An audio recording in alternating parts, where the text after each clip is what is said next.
Well, hi. I don't know if this is working. Can anybody see me? Okay. We're going to practice yoga for the ecological emergency. Doesn't that sound exciting? So, I'm not going to be able to chat with you, I don't think. But do let me know if you're here, and do be kind, please. Yeah, let's see. Fresh chat. Nobody's here. That's probably just as well. Okay, well, I'll do this as a practice run because, practice makes perfect.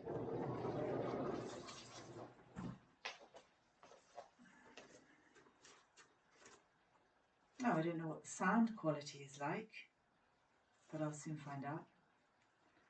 Right, lift and spread the toes. Push down into the earth. Lift up through the crown of the head. Bring the shoulders up, round, back and down. And we'll do that 3 times and see if you can breathe, counting 4 as you inhale. 1, 2, 3, 4. End up with your shoulders high. And 6 as you exhale. 1, 2, 3, 4, 5, 6. Let's do that 3 more times. Inhale. 2, 3, 4. Hunch your shoulders. Round, back, and down. 2, 3, 4, 5, 6. Lift up through the base of the belly. Again. 1, 2, 3, 4. Squeeze. Smile slightly. Relax. 1, 2, 3, 4, 5, 6. Last time. 1, 2, 3, 4. And round, back, and down. 3, 4, 5, 6. Okay, you can take the head over to one side and just draw it over further. Use the muscles. I did practice today, and it's really important that you use your internal strength and don't use your hands to pull and yank you around, because you'll just overstretch. Stretch tendons, which are really quite fragile. Come back to the center, go to the other side, gently explore. This side's a bit stiffer for me. And use the muscles in your neck to explore where feels good. You might want to tip the chin up or down. You might want to jump the chin forwards. That's always quite interesting. Bring the chin up more. And even bring the chin down. Go back to the other side.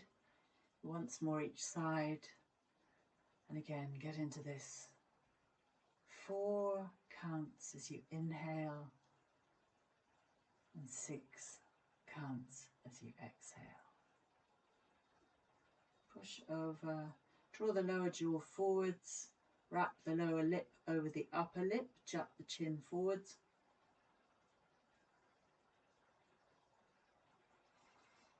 Stretch.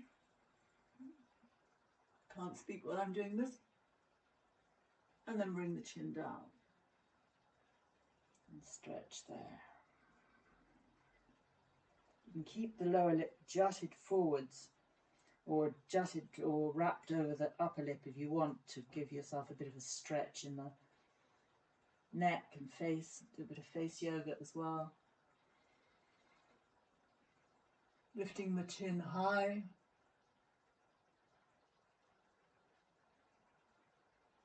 Stretch and then slowly lower forwards. Good. You might want to shrug once or twice more, and then when you're ready, you can just take the weight into one leg, bend the other leg, and rotate the ankle. Obviously, if you need a wall for support, I prefer to have the wall behind me, but you can have it to one side. You can turn sideways if you want. Rotate the ankle. If you can, again, use the strength of the leg to lift the leg higher. And stay steady. So this might not seem to have very much to do with the ecological emergency, but as soon as you put yourself even under a bit of minor stress, you begin to see how easily you're inclined to fragment, to fall apart. So it's a good idea just to notice that and see, how do you reintegrate? Well, you can come back to the breath, you can come back to the thoughts, or make little circles with the knee and the lower leg. You might want to bend that standing leg a bit and turn this into more of a dance. Oops, I forgot to put my timer on, so I don't know how long we've been here. I'll just do that quickly now. And again, I really don't know if there's anybody here. So it is, oh, it's been here around 15 minutes already, or at least I started a bit late. Let's go to the other side. Again, lift that knee nice and high. Keep the spine upright. Right, so working with the ecological emergency, we're also working with our own integrity, our own ability to maintain integrity and to maintain integration. What are we integrating?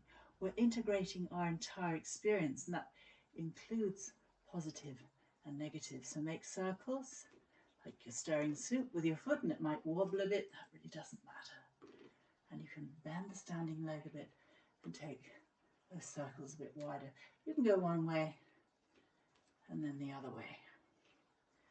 Standing balance.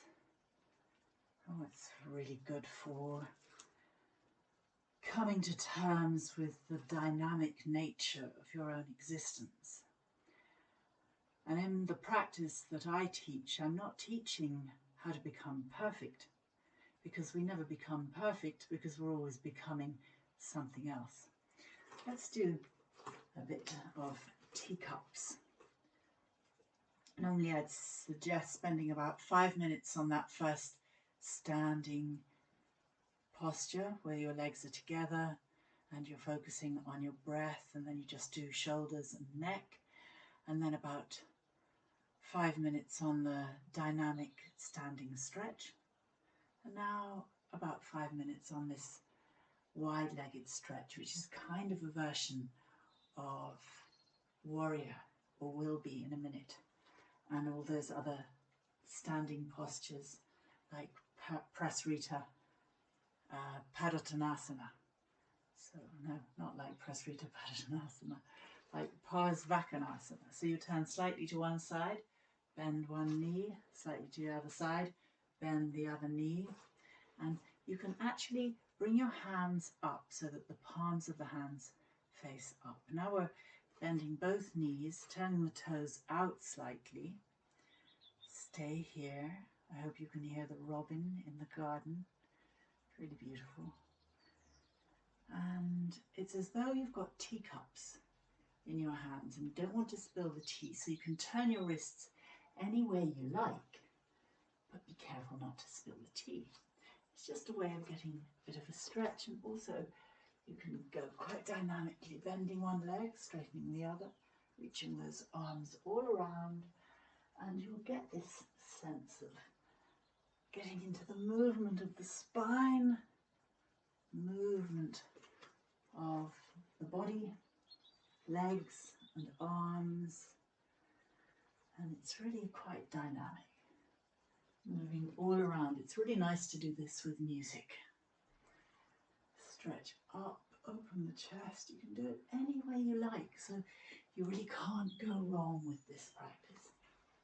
Going side to side,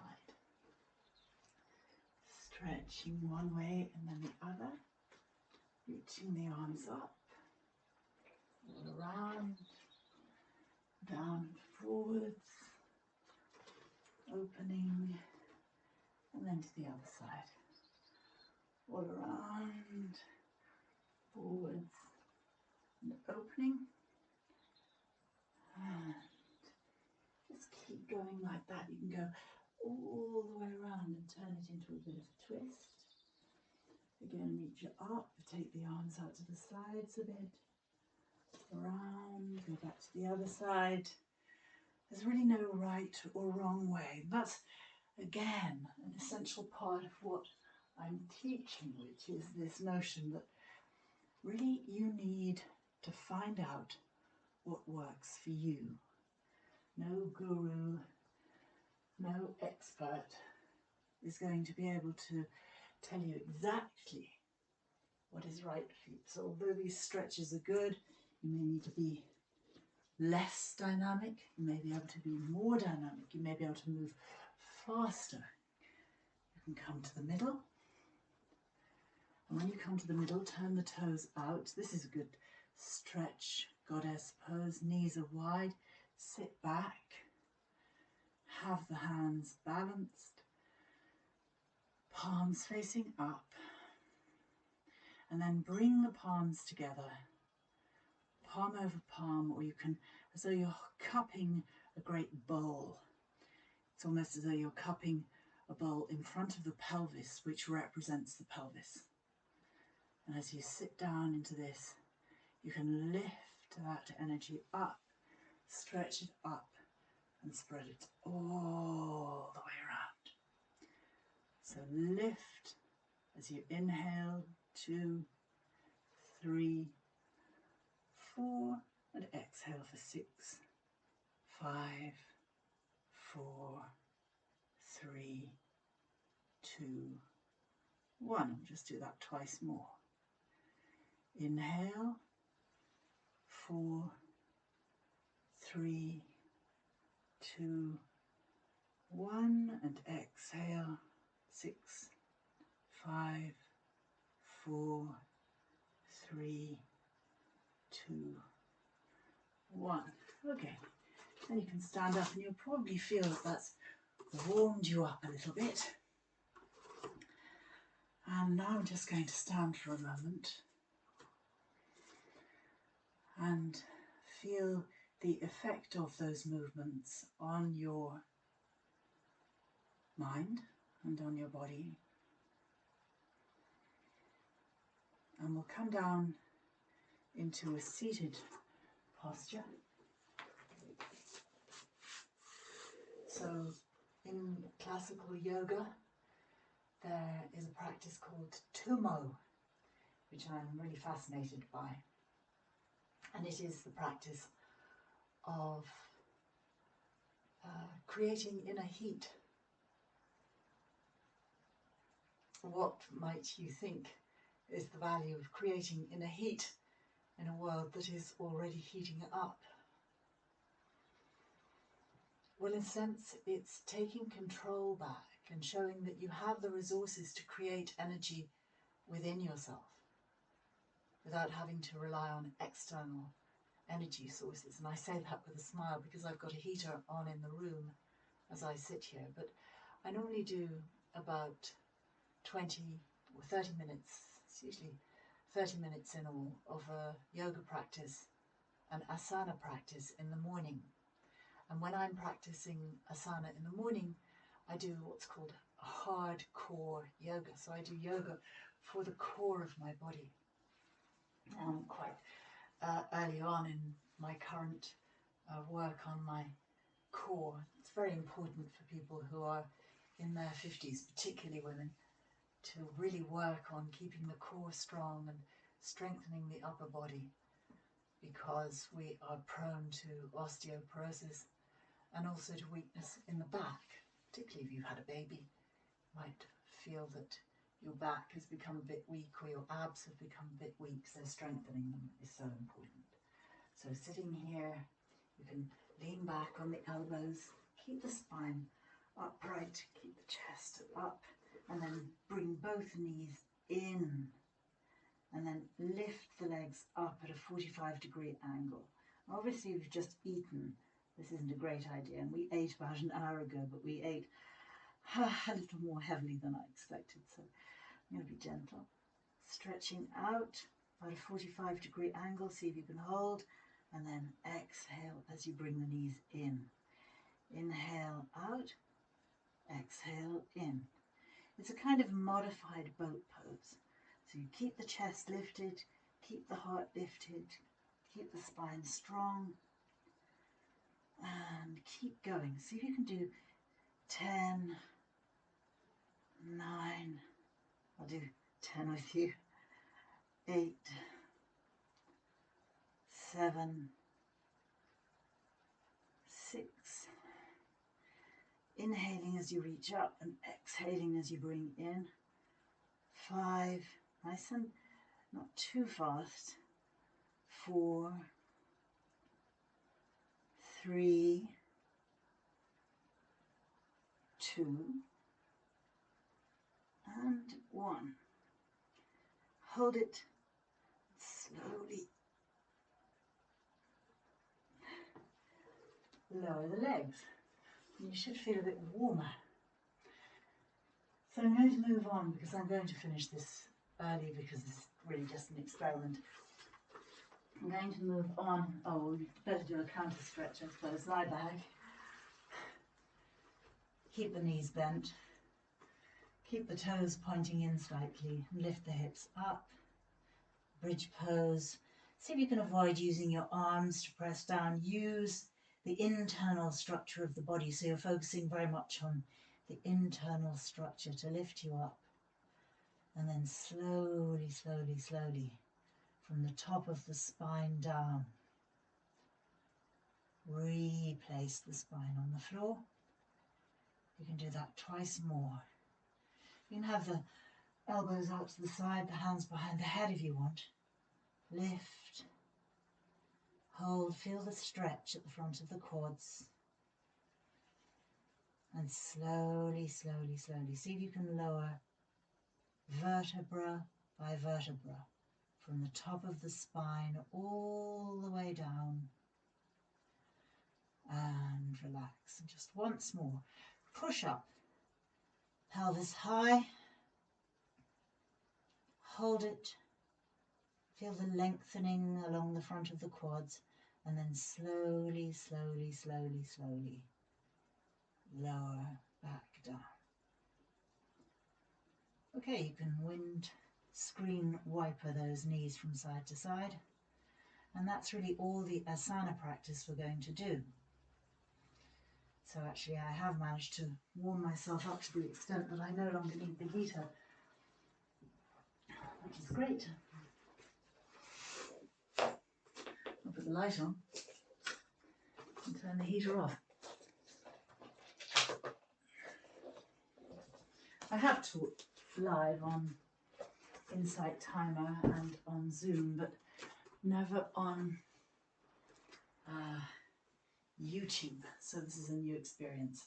So come into a sitting position, and again we will do a short pranayama exercise, which is associated with Tumo, this idea of developing internal heat. So I want you to arch the spine slightly, open the chest slightly more, tip the head back slightly as you inhale, as you exhale, round slightly. Now this is quite a subtle movement. You're really just squeezing the abs as you exhale. You can bring the chin down if it's comfortable, but don't irritate the neck. Exhale, inhale and arch, and exhale and round.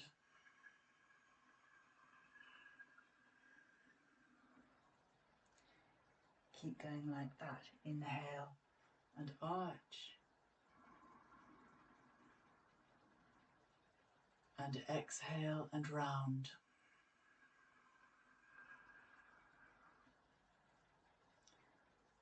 And just do 2 more. Inhale and arch,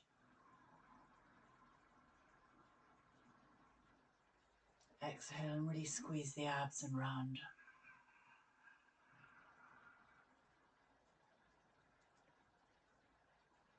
And And then come back to a neutral spine, a good upright spine. You can have the hands palm over palm, thumbs touching in the lap. Obviously you can sit on a chair if you want to. And I want you to begin to realize that all this talk of controlling the breath is an illusion. You're reacting to my instructions. And that reaction, sometimes you won't have lengthened the breath at all. You will resist my instructions. And whether you resist them or whether you go with them, all you're doing is reacting. You're not just reacting to my voice, you're reacting to your own memory of being given instructions before and when they were useful. Or perhaps with having been given instructions when they were not useful or even harmful. So I want you to realize now that what's happening when you breathe is a whole series of sub-agencies: memory, desire, current conditions, whether you're warm enough or too cold. All these, including your education, your background, your first language, how well you understand what I'm saying, and many, many other factors, which you can call agencies, go into dictating how you react. And your breath, its depth, its intensity, is a direct result of how these agencies combine.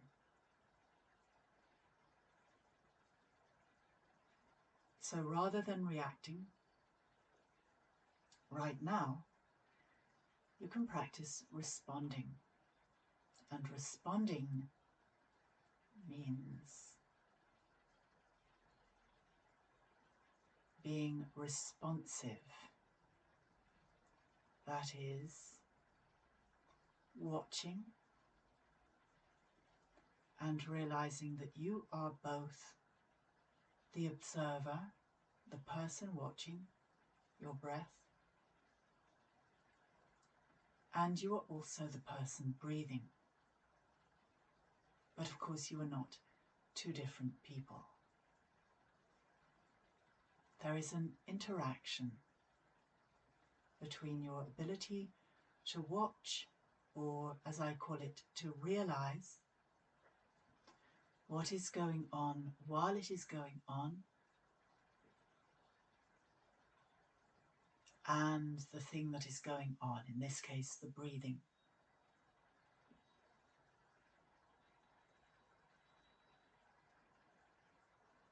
And if you want, you can bring in a particular attitude or an acknowledgement, as Robert Pirsig called it, of the quality of the experience. In other words, you can decide how you are observing your breath, your breathing. Are you observing critically? Are you listening critically, judgmentally? Or can you be open-minded and compassionate? Can you notice that a more open-minded, compassionate attitude actually changes the experience of breathing?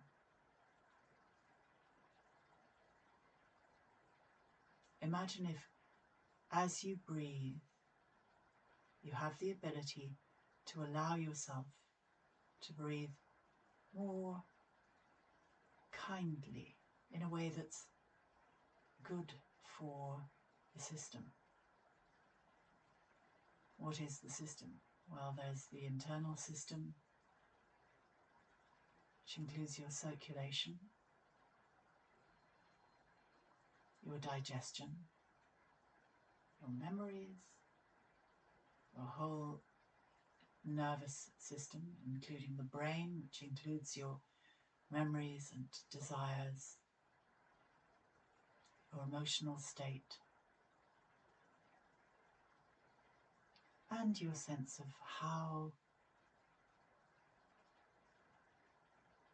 you can respond to what is going on.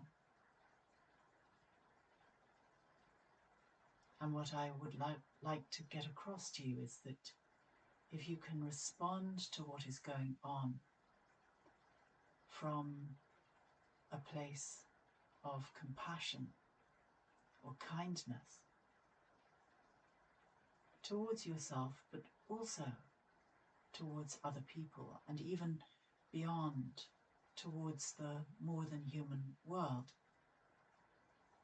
then you will be benefiting, transforming yourself and benefiting all of us. Let's have another moment here. I'll just come and read that comment in a moment.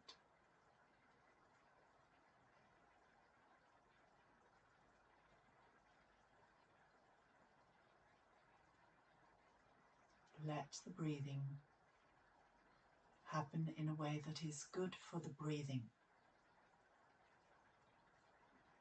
Let the sitting happen in a way that is good for you.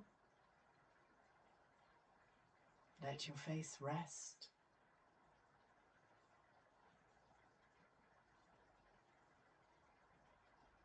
And let your mind become more open, more receptive, less reactive.